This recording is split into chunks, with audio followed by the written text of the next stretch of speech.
Hello everyone. Today we are going to discuss about reflection of sound waves and echoes.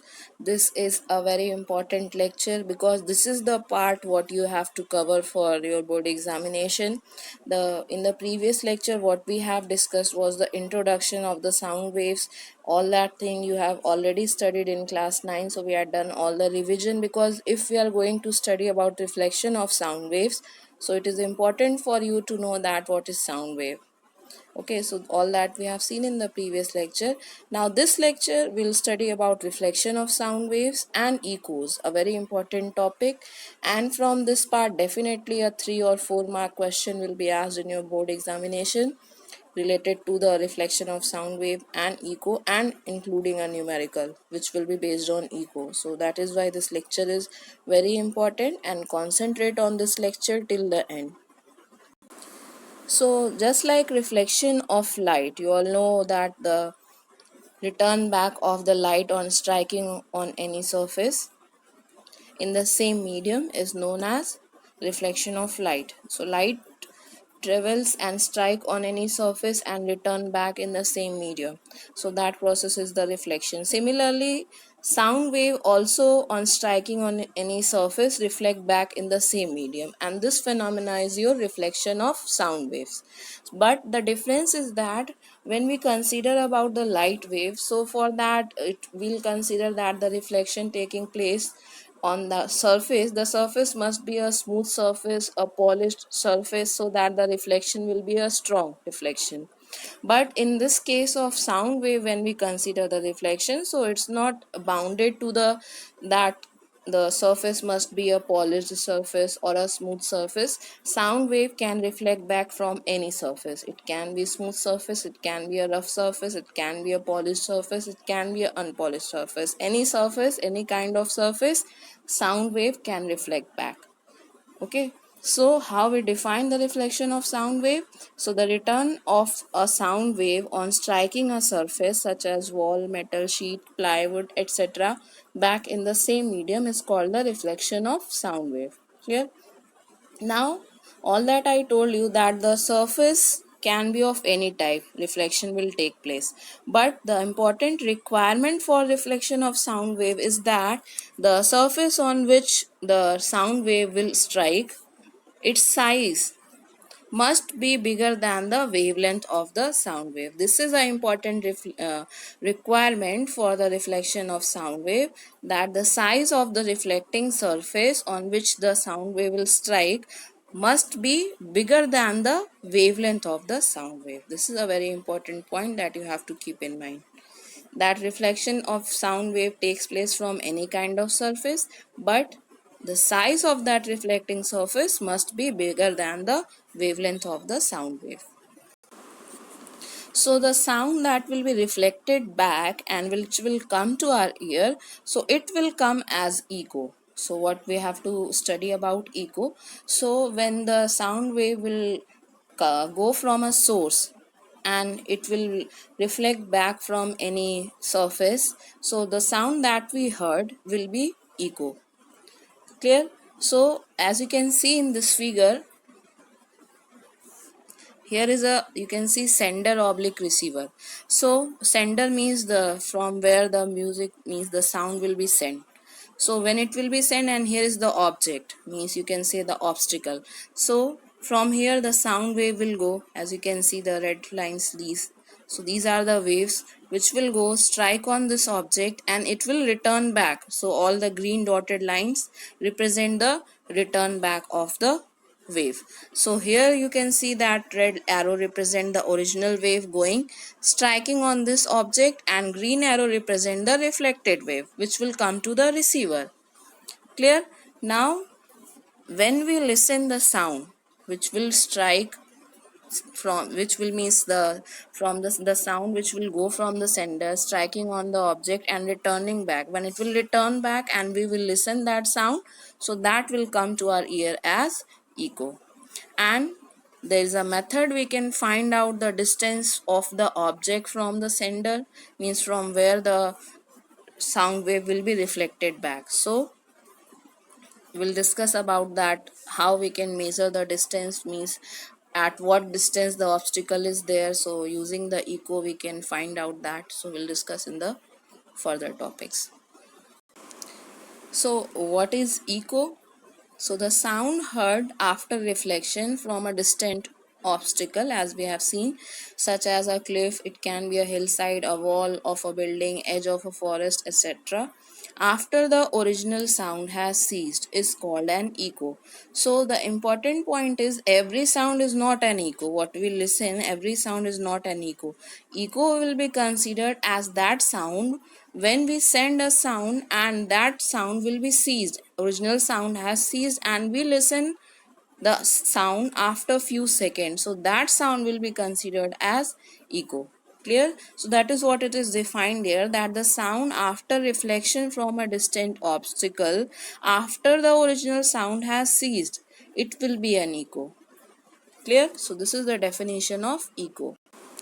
Now there is a condition for echo. It's not, as I told you, that every sound will be a echo. So the condition is that echo is heard only if the distance of the person producing the sound from the rigid obstacle is long enough to allow the reflected sound to reach the person at least 0.1 second after the original sound is heard. Means when the sound will be sent, so what will listen that after 0.1 second. So it is the important requirement for an echo when the original sound has what is sent by the sender will be ceased, and after some time, means it is 0.1 second. So after 0.1 second what sound we heard, that will be considered as echo. Clear? So you can see, for example, the sound uttered by a person may be heard 2 or 3 times after the reflection from an object. It's not like only one time. Sometimes it happens that 2 or 3 times we listen that sound from the reflection of an object. So it is important for hearing an echo is that the barrier, means the from where the sound will strike and return back, the barrier reflecting the sounds should be at least a distance of 17 meter. So this is an important requirement, that the distance between the sender and the obstacle must be 17 meter. If it is less than 17 meter, then will not listen an echo. The original sound and the sound which will be reflected, they all mixed up, will not listen to any of the echo. Second, the sensation of sound persists in our ear for 1/10 of a second.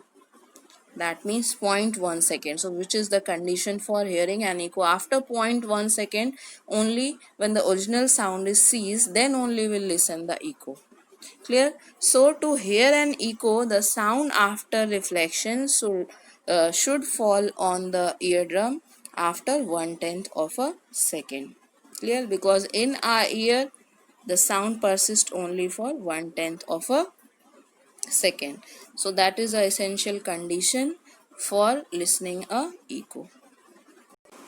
Now sometime it happens that multiple sounds we listen.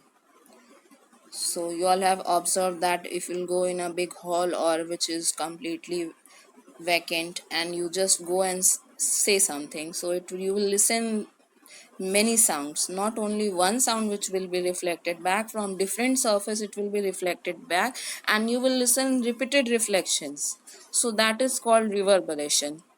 So the repeated reflection that result in the persistence of sound, mostly it happens in an auditorium, big hall theaters and audio recording theaters. The excessive reverberation is highly undesirable because we are not able to listen the clear sound. So to reduce this, means to overcome this problem, the roof and walls of the auditorium are generally covered with sound absorbing material like compressed fiberboard, rough plasters, or draperies. So these are used to reduce the reverberation. This is an important, just a small point that you know that what is reverberation. Now we have all that what we have discussed.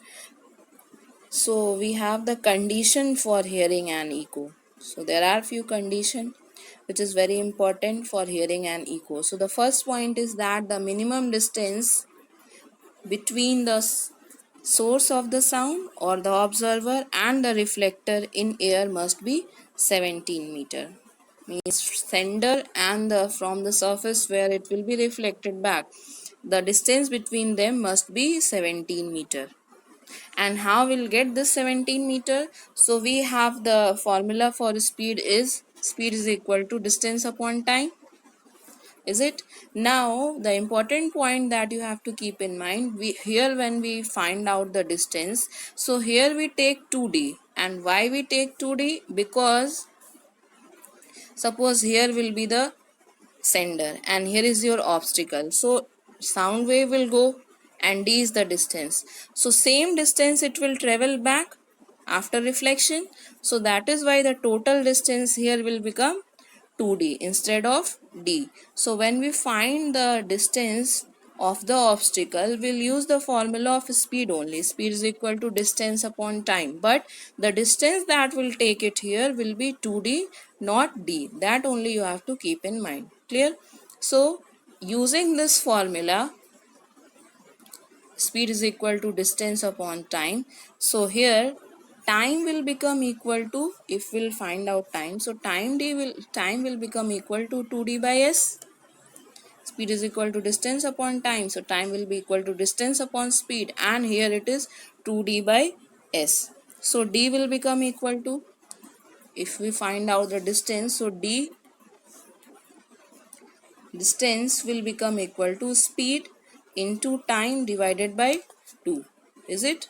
And speed of sound we all know that, which is 338. In few book it is given 338, 3 in your book if you will see it is given 340. So if you will use 340 for the speed, and time for listening and echo as we have discussed is zero point 0.1 second, so 340 multiplied by zero point 0.1 divided by 2, that's what we have to do, find out the distance. So when you will solve it, you will get 17 meters. So this is how you can find out the distance between the sender and the reflector must be 17 meter. Clear? Second point is that the size of the reflector must be large enough as compared to the wavelength of the sound wave, which we have seen. For the reflection, it is very important that the size of the reflecting surface from where the reflection will take place, size of the reflector must be large enough as compared to the wavelength of the sound wave. This is the second important condition for hearing and echo. Now next condition is that the intensity of the sound, the intensity of the sound should be such that the reflected sound reaching the ear is sufficiently intense to be audible. That means intensity must not change also. The intensity with which the sound is traveling, sound wave is traveling and striking and reflecting back, so the intensity must be high. So that is what it is given, that the intensity of sound should be such that the reflected sound reaching the ear is sufficiently intense to be audible. So this is a very important point. Maybe the questions will be asked, right? What are the essential conditions for hearing and echo? So all these points you have to keep in mind. If it is asked two conditions, so at least write that the distance between them must be 17 meter and size of the reflector must be large enough as compared to the wavelength of the sound wave. And if it is as all the condition or three conditions, so then you can write all three condition for hearing and echo. Now coming to the determination of speed of sound by the method of echo, so that is all called echo ranging. So as I told you here, to find out the speed of sound by the method of echo, we'll have the same formula. Speed is equal to distance upon time, but distance will take it 2d. As I have explained that the sound will go from the sender and strike on a wall, if in front of it is a wall, so the distance will be d, and returning back it will travel the same distance d, so therefore distance will become 2d. And the formula is, you all know that speed is equal to distance upon time. Here we have 2d, so 2d will be equal to speed into time. Here it is given v. Okay, so how we can find? So what we'll do, when the sound will be sent, we'll take a stopwatch and measure the time, check the time, whether how much time it will take for the sound wave to go and reflect back. So time will get, and speed of sound we are knowing that, and using this formula 2d is equal to v into t, d will become equal to v into t by 2. And if we are not knowing the speed, then we have distance given, so in that case we'll have v is equal to 2d by t. So using this formula we can find out the speed, we can find out the distance of the obstacle from the sound wave from the sender. So or if sound means the speed and distance both is given, then you can find out the time also. So using this formula 2d is equal to v into t, this you have to keep in mind. Most importantly, what you have to keep in mind, this is the only formula, speed is equal to distance upon time, but distance what you have to take is 2d. Clear?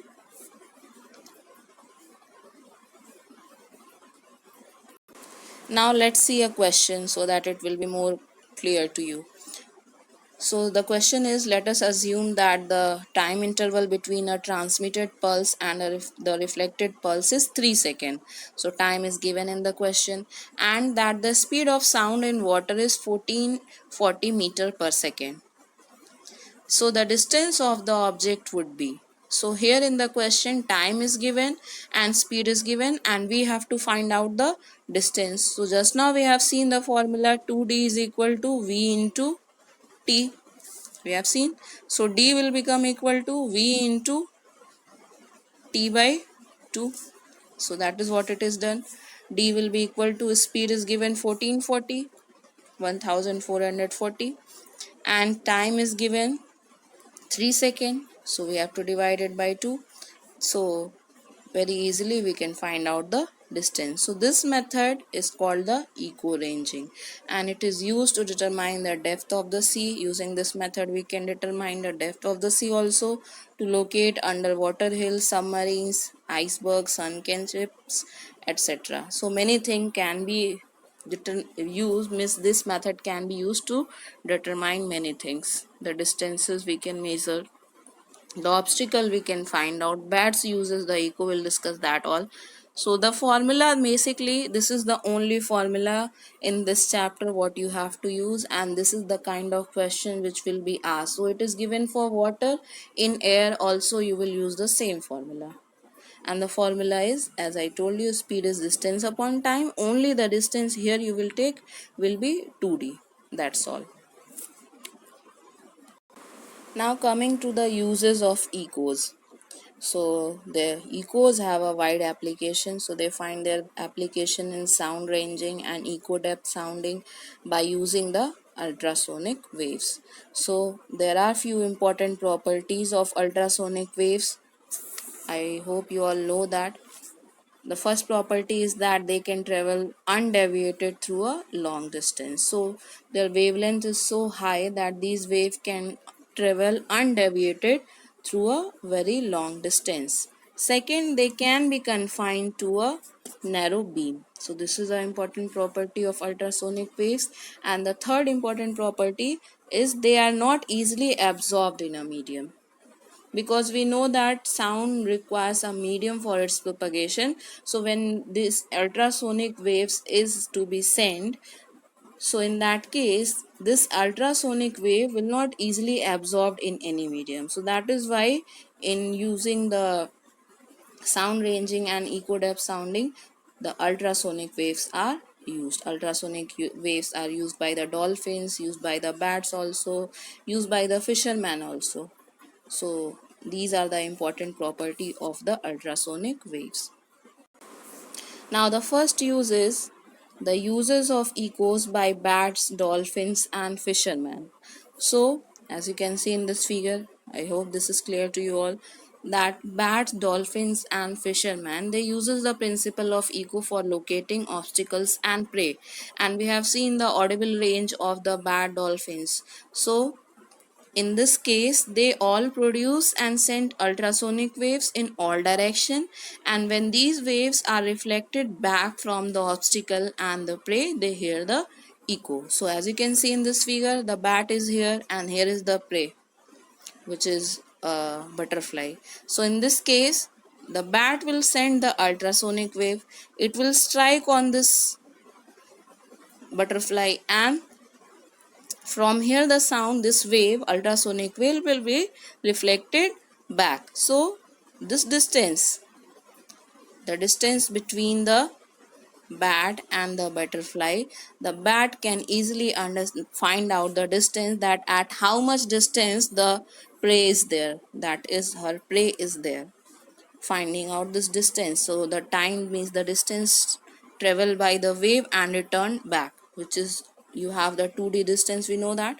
So here the bats also uses this method. They send the wave, and when the wave will be reflected back, so by that they observe that how much distance their prey is there.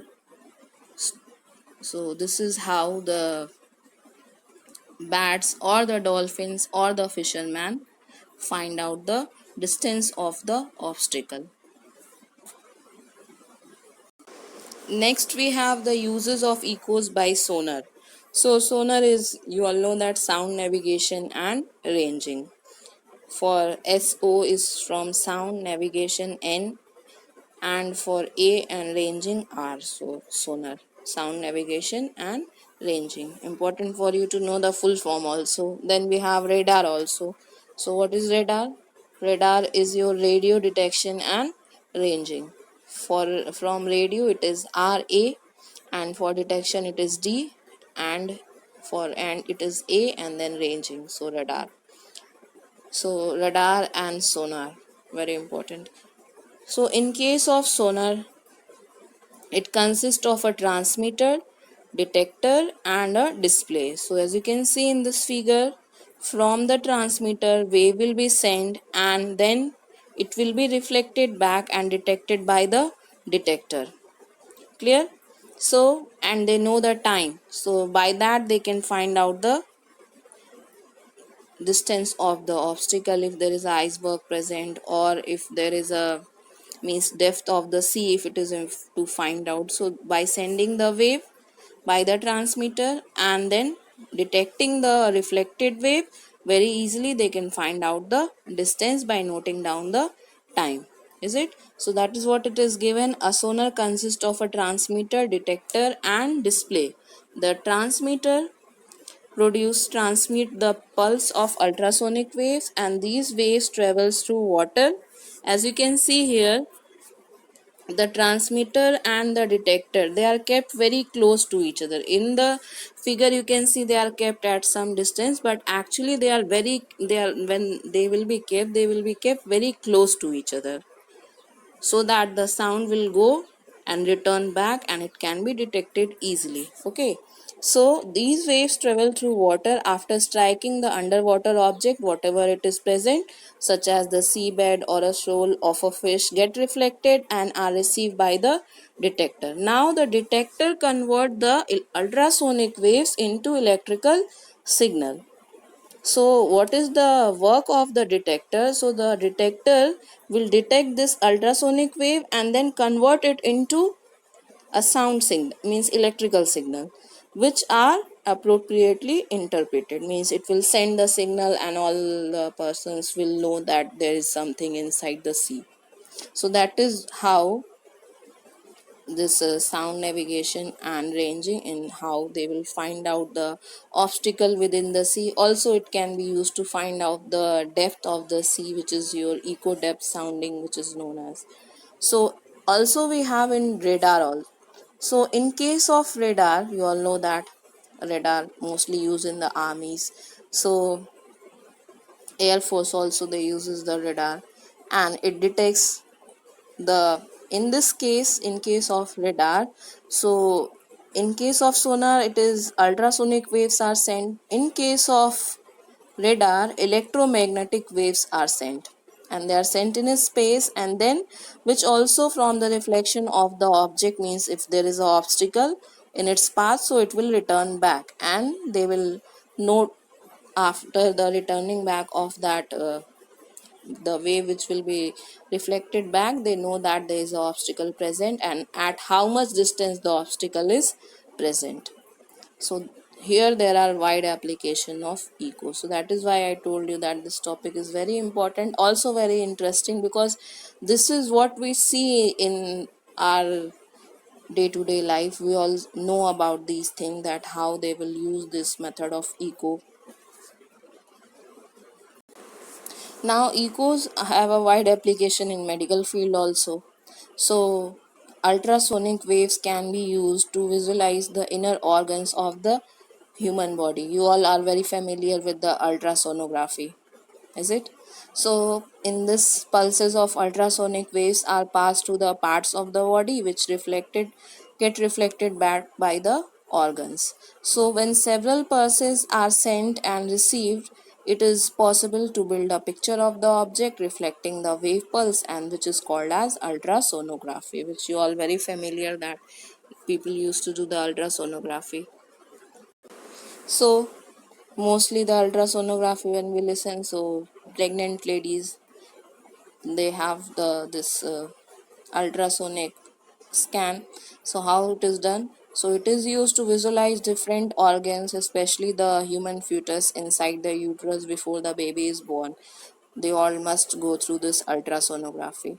So doctors can make out the condition of the baby by looking at the ultrasonographic image. As you can see, this is how it is look.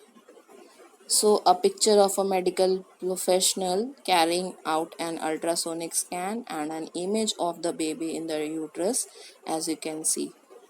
So, this is what here also in medical field, this ecos are used. So, it has a wide application. We have seen the all applications of ecos and the method how we can find out the distance of the obstacle from the sender.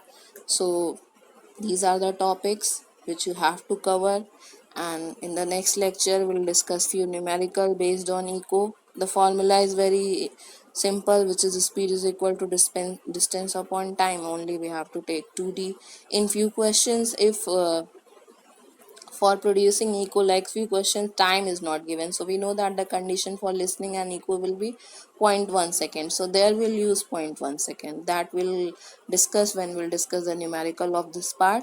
So I hope this topic will be clear to you all, and if you have any doubt, then you can ask.